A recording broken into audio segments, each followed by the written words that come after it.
Let's get back to the Niners, and let's get to Matt in Greensboro, North Carolina. He's been on hold for over an hour. Oh. Let's get Matt on here. Give him all the time he needs because he was at the game watching the Niners kick the Panthers' ass. What's up, Matt?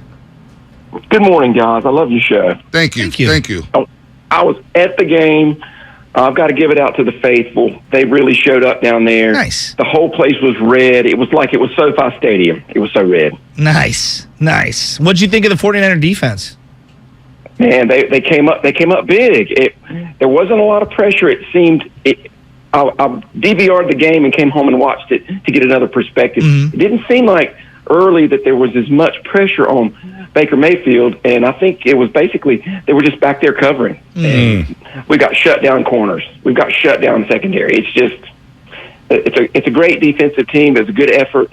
Unfortunately, the loudest that place was for the Panthers was when Matt Rule went for field goals. The place erupted in boos, and there were fire Matt Rule chants in the fourth quarter. It was really sad. Yeah. How about him going for two? I still don't understand that. The 17-9, they score a touchdown, and then they go for two.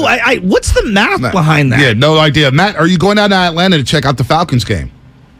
I do not like Atlanta. I've had bad luck down there sports team-wise, so Okay. I watch that on TV. All right, there you go. Because what's the drive? What is it, like 3 hours from Greensboro? No, it's more like 6 to 7 hours to Atlanta, where you get there, and then when you're an hour away, it takes another 3 hours to get into Atlanta. Atlanta is awful. Yeah, we're now a geography show. Yeah, there you go. Matt Greensboro, Well, North Carolina.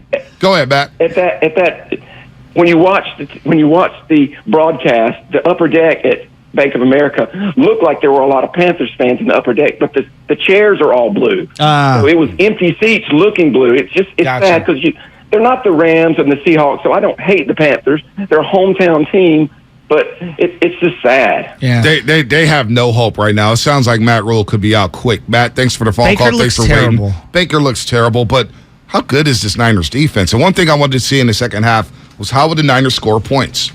Would the offense be able to score points and put a team away? Yeah. Now, up until that point, through the first 4 games, the Niners had scored 16 points offensively. Think about that. 3 against Chicago, 7 against Seattle, 3 against Denver, and then last week against the Rams where they only scored 3. So 16 points. How would they finish the game?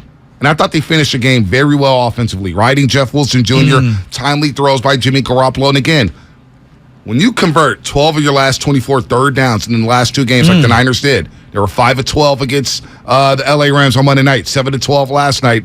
That's 50%, folks. When you could win the money downs and extend drives, take time off the clock, keep your defense on the field, give your defense rest, that's a recipe for success for this football team. So if Jimmy plays like he did yesterday, the Niners are playing deep into January. Yeah, lost in the score. You look up and Jimmy was really efficient. I thought he was aggressive for Jimmy. On Jimmy, he's not going to be Josh Allen and throwing it 60 yards downfield, but throwing to the one-on-ones, even though there were free release blitzes, as he's getting crushed in the pocket, that's the Jimmy I want to see. I thought he was pretty decisive and got rid of the ball quickly.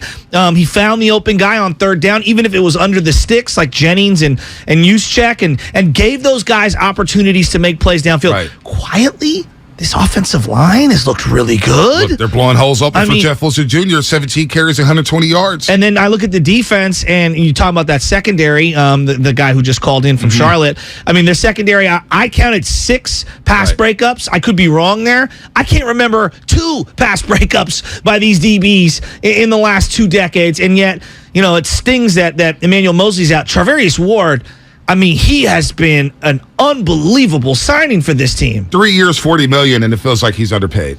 That's a crazy sentence. Dude, you know what I'm saying? He's giving me what I thought Nate Clements could give me. Right. But, Nate wasn't on that good of a defense. Nate. Yeah. Nasty Nate. Remember that? Is good. Oh, I do remember that. He got broke off. What did he get, 5 for 75? He got broke off. I'm gonna have to look that It was up. an overpay. Just for you. Yeah. Look it up for me. Jimmy Garoppolo yesterday, again, third down throw to George Kittle on the first drive, setting the tone where they go right down the field to score 7. I thought that was very impressive for Jimmy Garoppolo. That's the recipe. That's the recipe as he looks to shed off the rust from not having training camp in OTAs. Look, Jimmy Garoppolo, no turnovers, not too many penalties. You had the fumble by George Kittle, but that's not on Jimmy Garoppolo. Jimmy plays like that, this team they'll be playing a lot of playoff games. That's for sure. If Jimmy plays like that. So, March 2nd, 2007, 49er fans. 49ers rewarded Nate Clements, the top player in ESPN.com rankings of unrestricted free agents, with an 8-year, $80 million contract with $22 million in guarantees, highest defensive paid player in the league. Yep. 8 for 80 feels like an absolute steal. I mean, by today's standard. number. Back then, it was like, whoa, $80 million for Clements. Like, how are the Niners going to pay that? He better be Dion. Remember that? Because they signed. You know who else they signed? That Jonas Jennings.